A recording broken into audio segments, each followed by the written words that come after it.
Depuis sa création en 2014, le délit d'apologie du terrorisme est un outil central dans la lutte contre les discours extrémistes en France. Inscrit à l'article 421-2-5 du Code pénal, il sanctionne toute glorification ou justification d'actes terroristes par des peines allant jusqu'à 5 ans de prison et 75 000 € d'amende. Voici ce que dit la loi. Le fait de provoquer directement à des actes de terrorisme ou de faire publiquement l'apologie de ces actes est puni de 5 ans d'emprisonnement et de 75 000 € d'amende. Selon le Robert, l'apologie peut être traduite comme étant un discours, un écrit visant à défendre, à justifier et par extension à louer une personne ou une doctrine. Cette loi a été utilisée à maintes reprises pour contrer la propagation des idéologies violentes, notamment sur les réseaux sociaux. En 2024, pas moins de 626 procédures ont été ouvertes, marquant une augmentation notable. Mais aujourd'hui, la France insoumise souhaite abroger ce délit, arguant qu'il constitue une atteinte à la liberté d'expression. Cette proposition soulève de nombreuses interrogations que nous allons explorer en 3 points. C'est parti.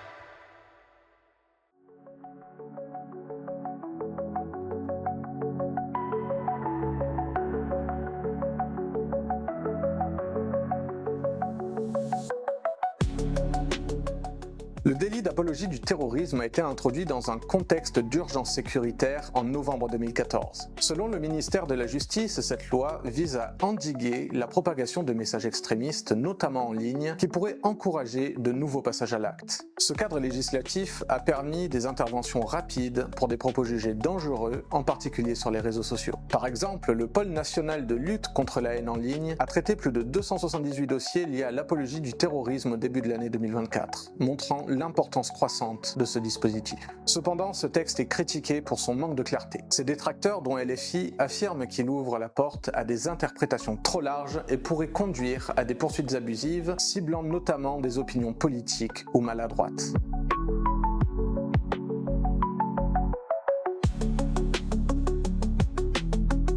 La proposition de loi déposée par Ugo Bernalicis, député LFI, repose sur 2 arguments principaux. D'abord, LFI estime que ce délit porte atteinte à la liberté d'expression, un principe fondamental dans une démocratie. Selon eux, des personnalités politiques ont déjà été ciblées de manière abusive, comme Mathilde Panot et Rima Hassan, accusées d'apologie après des déclarations jugées ambiguës suite aux attaques terroristes du 7 octobre 2023 en Israël.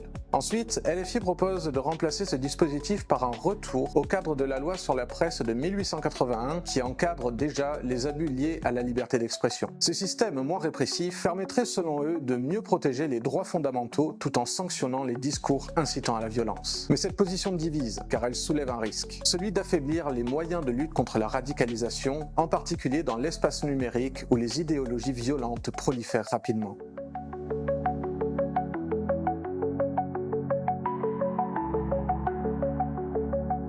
Cette proposition de loi suscite une opposition massive de la part des responsables politiques, d'associations et d'experts en sécurité. Le député et ex-premier ministre Gabriel Attal a dénoncé une initiative irresponsable qui envoie un mauvais signal dans un contexte où les attaques antisémites et les tensions sécuritaires augmentent, voire explosent dans notre pays. Les associations de victimes, quant à elles, craignent que cette abrogation affaiblisse la capacité de l'État à agir rapidement contre les discours extrémistes. D'un point de vue pratique, le délit d'apologie de terrorisme a permis de condamner des comportements dangereux qui auraient pu passer inaperçus. À une époque où les réseaux sociaux amplifient la portée des discours haineux, certains experts estiment que renoncer à cet outil serait une erreur stratégique et sécuritaire.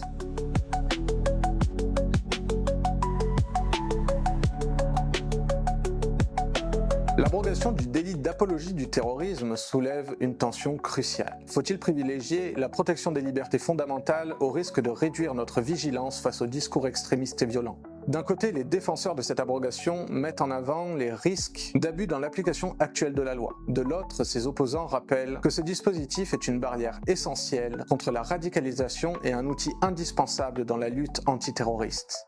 Alors, que pensez-vous de cette initiative? Faut-il repenser notre rapport à la liberté d'expression ou maintenir un cadre strict pour garantir notre sécurité collective? Donnez votre avis en commentaire, partagez cette vidéo si elle vous a éclairé et n'oubliez pas de vous abonner pour suivre nos prochaines analyses. On se retrouve vendredi pour une nouvelle analyse géopolitique sur Fil Rouge.